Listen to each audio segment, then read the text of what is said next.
নমস্কার। আজ আপনাদের কাছে বিশিষ্ট সাহিত্যিক প্রভাত কুমার মুখোপাধ্যায়ের একটি গল্প নিয়ে এসেছি। গল্পটির নাম বেশ্যা খুন। প্রায় 40 বৎসর পূর্বে একদিন সন্ধ্যার পর কলিকাতায় কোনো এক কুপল্লীতে মহা শোরগোল পড়িয়া গিয়াছিল।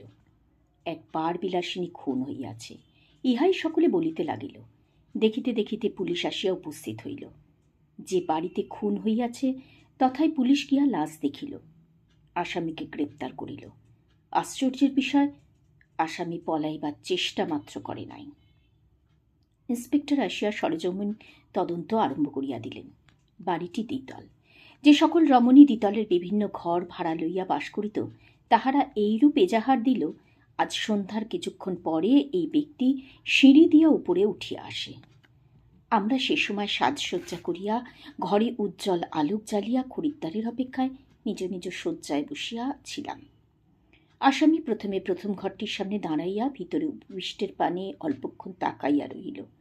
তারপর আরও একটি ঘরের সামনে দাঁড়াইল, তারপর আরেকটি। বুঝিলাম খরিদ্দার জিনিস পছন্দ করিতেছে।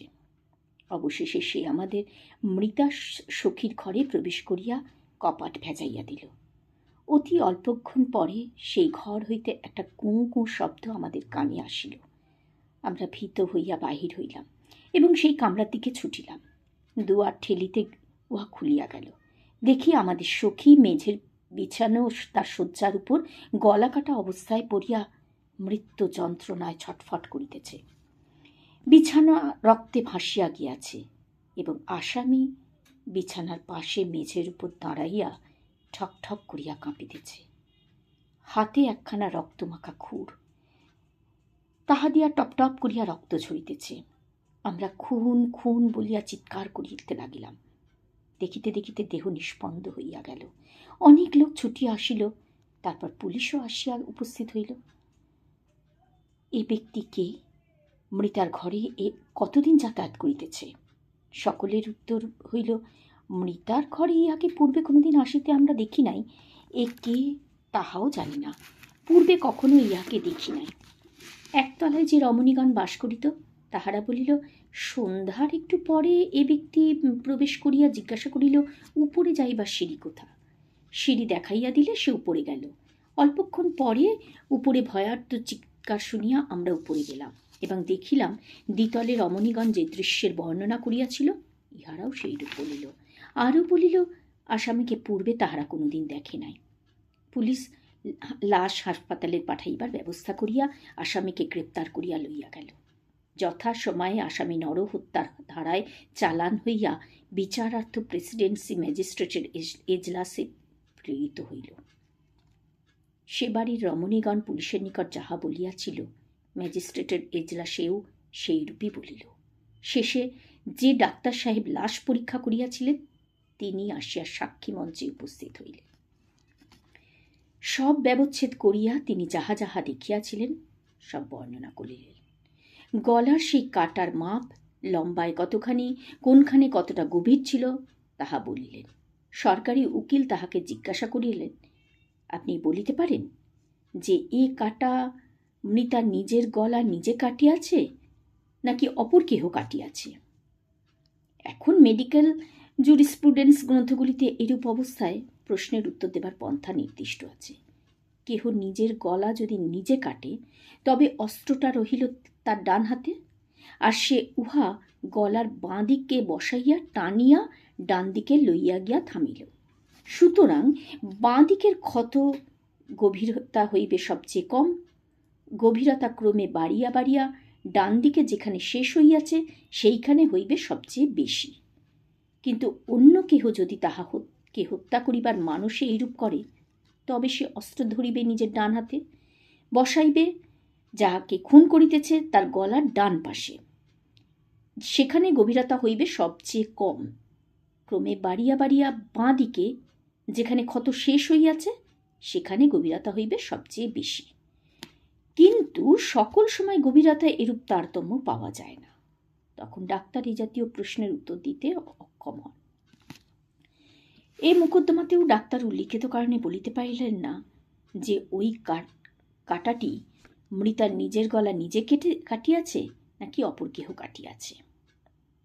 আদালত আসামিকে জিজ্ঞাসা করিলেন, তুমি কি কিছু বলিতে চাও? আসামি বলিল, আমি কিছুই বলিব না। সাক্ষ্য গ্রহণ শেষ হইল। সরকারি উকিল যাহা বক্তৃতা করিলেন তাহার সারমর্ম এই যে সেই ঘরে এই ব্যক্তি এবং হত রমণী ছাড়া আর কোনো তৃতীয় ব্যক্তি ছিল না। যে বলিব হয়তো সেই তৃতীয় ব্যক্তিই হত্যাকর্তা। স্ত্রীলোকটার নিজের গলা নিজে কাটিবার কোনো যুক্তিযুক্ত কারণ নেই। যদি এমন হইত যে এ ব্যক্তি অনেক দিন হইতে উহার নিকট যাতায়াত করে, দুজনের মধ্যে প্রেম হইয়াছে, তাহা হইলে হয়তো কারো মনে যাইত যে কোনো ঝগড়া কলহের কারণ অভিমানে রমণী আত্মহত্যা করিয়াছে। কিন্তু তাহা নহে। সকলেই বলিতেছে সে বাড়িতে আসামিকে তাহারা পূর্বে কোনোদিন দেখে নাই। তাহা হইলে আসামিই রমণীকে হত্যা করিয়াছে, ইহা স্থির। কেন করিল? চুরির অভিপ্রায় হইতে পারে। হয়তো পূর্বে ভাবিয়াছিল গলাটি কাটিয়া দিলেই রমণী চিরতরে নিস্তব্ধ হইয়া যাইবে। তখন সে অভাগিনীর টাকা করি গহনাপত্র লইয়া বাহির হইয়া ভেজাইয়া চম্পট দিবে। কিন্তু অভাগিনী মৃত্যু যন্ত্রণা গোঁ গোঁ শব্দ করাতেই আসামির উদ্দেশ্য বিফল হইল। ম্যাজিস্ট্রেট তখন আসামিকে দায়রা সোপর্দ করিলেন। হাইকোর্টের আগামী সেশনে তাহার বিচার হইবে। আসামি প্রেসিডেন্সি জেলে হাজতবন্ধ রহিল। ইতিমধ্যে দেশে যুবকের আত্মীয় স্বজন খবর পাইয়া কলিকাতায় আসিয়া পড়িয়াছিলেন। তাহারা বলিলেন, অসম্ভব! ও যে অর্থলোভে নারী হত্যা করিবে, ইহা একেবারে অসম্ভব। সে প্রকৃতির ছেলেই নয়। তাহারা ঈশানে আসামির পক্ষাবলম্বন করিবার জন্য বড় বড় উকিল কৌশলী নিযুক্ত করিলেন। ম্যাজিস্ট্রেট এজলাসের কাগজপত্রের নকল পড়িয়া এবং আসামির আত্মীয় স্বজনের মুখে আসামির সচ্চরিত্রতা সম্বন্ধে তাহাদের দৃঢ় বিশ্বাসের কথা শুনিয়া আসামির উকিলেরা অত্যন্ত বিস্মিত হইলেন। জজের অনুমতি লইয়া প্রেসিডেন্সি জেলে গিয়া তাহারা আসামির সহিত সাক্ষাৎ করিলেন। আসামিকে বলিলেন, আসল ঘটনা সমস্ত আমাদের খুলিয়া বলো। আসামি বলিল, বলিব না। উকিল বলিলেন, না বলিলে আমরা তোমার পক্ষাবলম্বন করিব কি করিয়া? ব্যাপার যেরূপ দেখিতেছি, ইহাতে তোমার যে ফাঁসির হুকুম হইতে পারে। আসামি কহিল, হোক, ফাঁসি যাইব, আমি কিছুই বলিব না। উকিলেরা সেদিন হতাশ হইয়া ফিরিয়া আসিলেন। আসামির আত্মীয় স্বজনের মিনতি এড়াইতে না পারিয়া আবার তাহারা গিয়া আসামির সহিত সাক্ষাৎ করিলেন।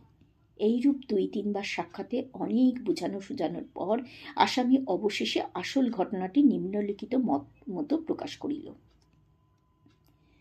কলিকাতা হইতে দূরে অমুক গ্রামে আমার বাস। সেখানে আমার একখানি মণিহারি দোকান আছে। উহাই আমার উপজীবিকা। 2-3 মাস অন্তর আমি মাল খরিদ করিতে কলিকাতায় আসি। এবারও সেইরূপ আসিয়াছিলাম। 10 বৎসর পূর্বের একটা ঘটনা বলি, শুনুন। আমার এক কনিষ্ঠা ভগিনী ছিল। অল্প বয়সে সে বিধবা হইয়া যায়।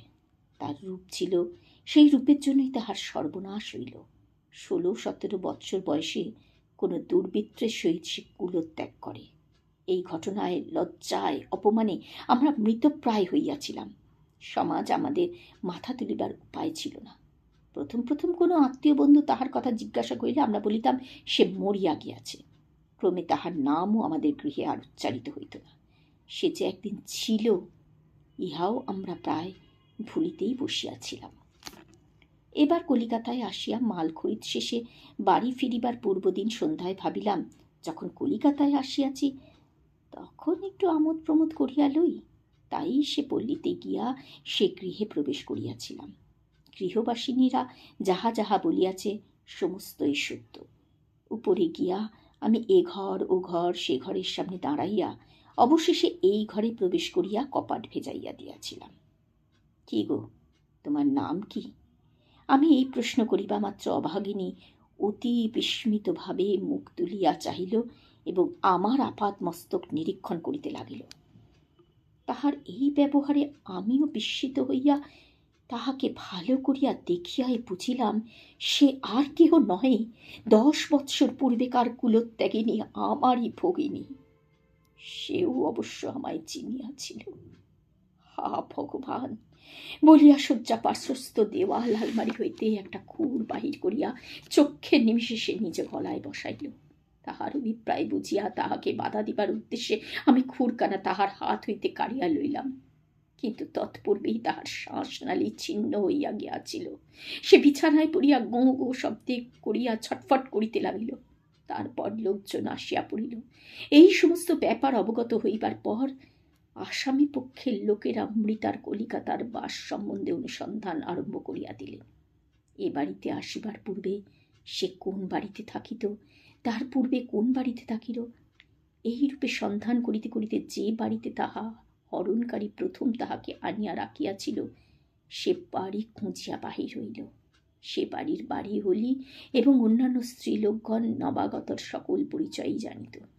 তাহারা আসিয়া সাক্ষ্য দিয়া প্রমাণ করিল যে আসামির উক্তি যথার্থ। জজ সাহেব উহা বিশ্বাস করিয়া আসামিকে বেকসুর খালাস দিলেন। নমস্কার।